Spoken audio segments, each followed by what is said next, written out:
What's up, guys? Welcome back to Blues Nation for another video. And guess what? It's only a few matches through the Premier League season, yet what are we already in? We're already in another international break.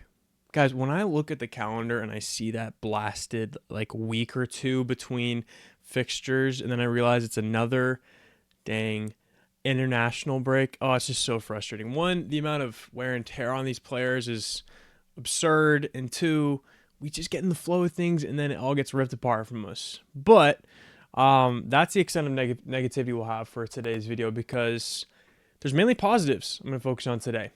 First off, if you guys have not checked them out yet, go watch both the highlights from the Brazil versus Chile game and the Spain versus Bulgaria, I think they played. There's little gems in there you're going to want to check out. So some of our boys just absolutely getting it done, not just for club, but also for country. It's just amazing to see.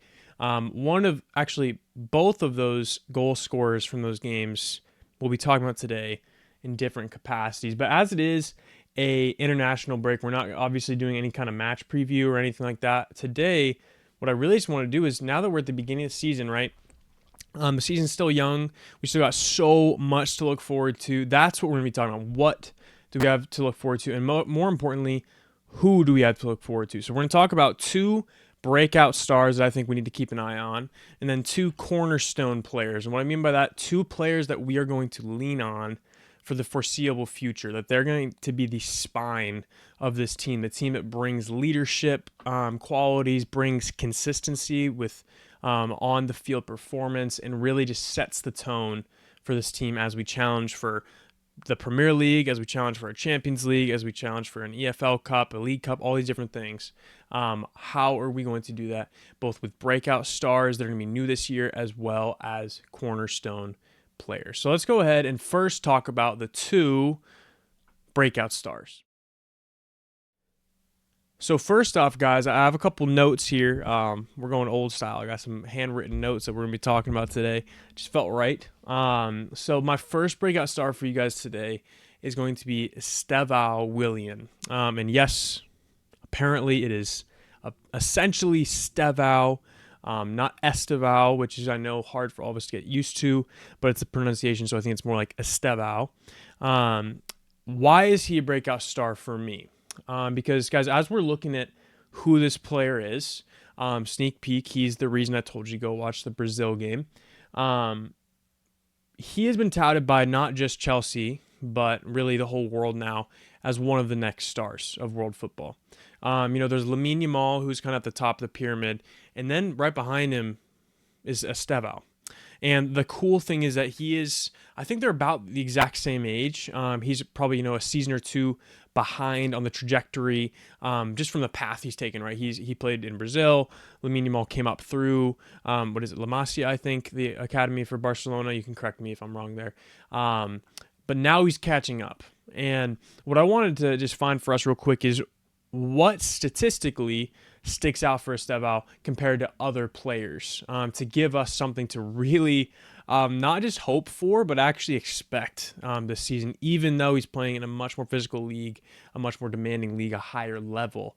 I think it will translate, and I think we're already seeing that. So I'm not going to bore you, but I'm just going to give you a list really fast, because I think this tells a lot. On FB Ref, I'll probably show a screenshot up here. This website essentially shows the last year compared to all other players in the same position. How has he performed? And it gives percentiles. And basically what that says is, let's say it says 80th percentile. That means he has performed better than 80% of other attacking midfielders / wingers. So listen to this. Estêvão in the last 365 days is in the 90th or higher percentile. Get that. So he's better than 9 out of 10 players at least in these following attributes: non-penalty XG, expected assists, those two combined, so non-penalty XG and expected assists, shot creating actions, progressive carries, successful take-ons, touches in the attacking penalty box, and progressive passes. So again, compared to 9 out of 10 world attacking midfielders and wingers, he is better than them at expected goals, expected assists, shot creating actions, progressive carries, successful take-ons, touches in the attacking penalty box, and progressive carries. Guys, that is something to be excited about. This is something where I'm excited. He's not just like demonstrating a rainbow flick or a scissor kick or, nice silky Maradonas and people are getting excited about it. He's not doing these luxury attributes. He is producing at a level higher than essentially anybody else, and not just his age, but in his position across the world. We should be excited for this guy. Absolutely, we should be excited for this guy because I think he's going straight to the top. And I'm not saying he's going to score 20 goals, but I think he's going to be an absolutely world-class player for us. And I'm not afraid to say that. My second breakout star I want us to look out for is a little bit more of a shout. That's Jorell Hato. He's kind of gone under the radar a little bit because he's basically been brought in to be an understudy. He's only 19. He is a left back / center back, going to be mainly a left back for us.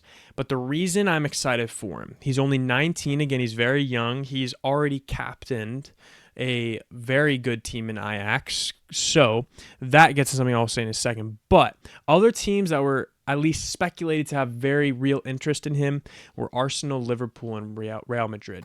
When I look at a player and I see that he's connected to teams like that, that tells me a lot. It tells me that it's not just us and our scouts seeing who he is, his potential. It's that some of the best clubs in world football all saw the same thing.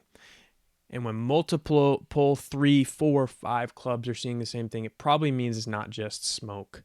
And some of the things I'm excited for him is, one, he's a very promising understudy for Marc Cucurella. And why that's a big deal is because Marc is one of our best players, yet he played, in my opinion, far too many minutes last year.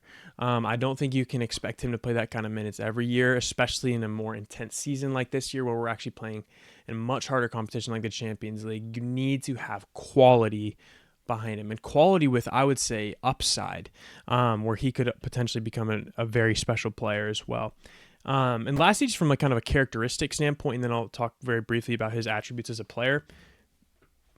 One thing I like about him is that he is a player with leadership upside. He has a really high ceiling for leadership characteristics, and I hinted at that by the fact that by the way, he's halfway through his 19th year. He's a young kid. He's already captained a side in Ajax. It's not like he's captained some team in, I don't know, the Romanian league. He's captained a Dutch giant.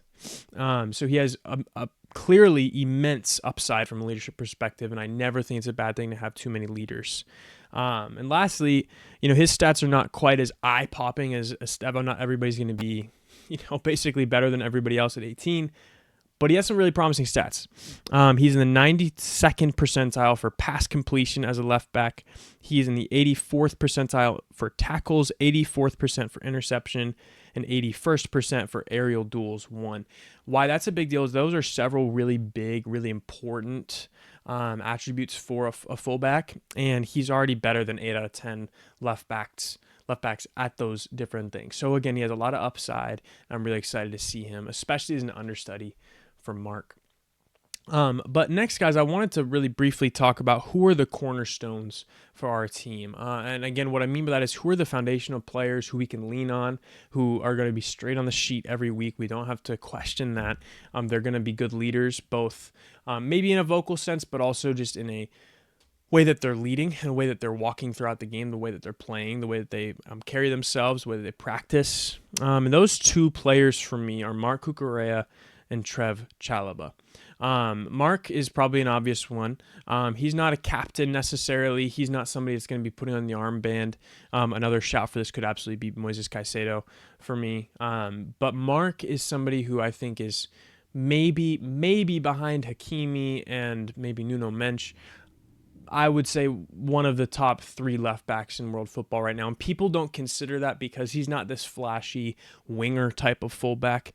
Even though he has amazing goal contributions, he's more of I'm going to get stuck in. I'm going to make dirty tackles. I'm going to really lock down whatever winger you throw at me, no matter if it's Salah, Saka, whoever it is. He's one of the best. He's one of the best, and he plays all of the time. And you can expect essentially the same thing from him almost every outing. He is a cornerstone player for us. And then the second one, and this one, some of you might not have put down as much. You maybe have put Caicedo, which again, I'd understand, or maybe Enzo. Trevoh Chalobah. The reason for that, guys, is because he is a player, I think, with immense mentality. He has been shipped out who knows how many times, put on the trade block who knows how many times, basically been told, whether inadvertently or on purpose, we don't want you, you're not good enough. And yet he keeps coming back, he keeps proving, I am good enough, and look, I'm going to play every week. All of your other center backs are going to have an issue with that, and that's no slight to them, but I'm just talking about consistency. He is going to be there. And that is a huge difference for me with Trevoh Chalobah. He has an immense ability to be consistent, to be exactly what you need, to be the kind of player who doesn't stick out because he's doing his job. And really quickly, I wanted to read something that was really immensely surprising to me as I was looking at his stats, and I'll pop up the stats either here in just a second as well. Looking at his statistics on FBref, the attacking statistics absolutely amaze me. And clarifying to you, this is not based off the first 3 games of the season. This is based off the last year of statistics. So in the last year against other center backs, he's in the 99th percentile for non-penalty goals with 0.16 per 90. He is in the 96th for non-penalty XG, so expected goals. He's in the 95th for shots with about 1 per game. He's in the 93rd for expected assisted goals, in the 98th percentile for both those combined expected assists and expected goals per 90. And lastly, in the 80th for shot creating actions. Why is that a big deal? Because Levi, hopefully he gets better quickly, right? He's an immense player for us, is so good at facilitating, so good at distribution with the ball. And apparently Trev is elite at that, at creating shot opportunities, at creating opportunities himself. And guys, he is one of the most underrated footballers, I think, in the Premier League, and he is a cornerstone for us. So, guys, those are my players for you. The 2 breakout stars that I have for this season to be excited about are Estêvão and Jorell Hato, and then the cornerstone players for us are Marc, Cucurella, and Trevoh Chalobah. Those are just a couple of the ideas I had going into the season, people to be excited for. Who are some that you have? One of you guys commented last week about Reece James and what is his role now in our team. Is he a cornerstone player? Is he still, on the verge of the injury table, still getting minute restrictions? And I would say yes, he is still getting minute restrictions, and I'm going to say he's probably going to be dealt like that until he proves otherwise. Until he proves through December he has no knocks, he has no times where he gets taken out of warm-ups, that he's healthy and does these 60-minute chunks and is good every week, then maybe he'll get back to the point of being like Marc and starting every game. But it's going to take some time for that.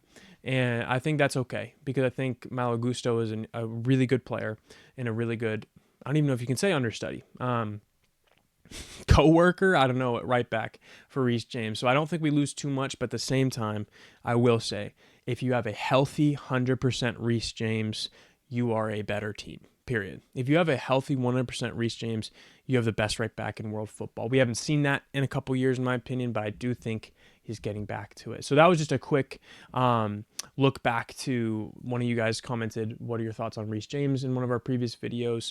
And that's a good reminder. If you guys haven't liked and subscribed, go ahead and do that. Hop on the train for all the stuff we do here at Blues Nation. But also, really quick, leave a comment about something you'd like to hear me talk about, about something you'd like my opinion on, something we can conversate about, and I'll try to talk about that like I did today on next week's video. So anyway, guys, hopefully you enjoy this video.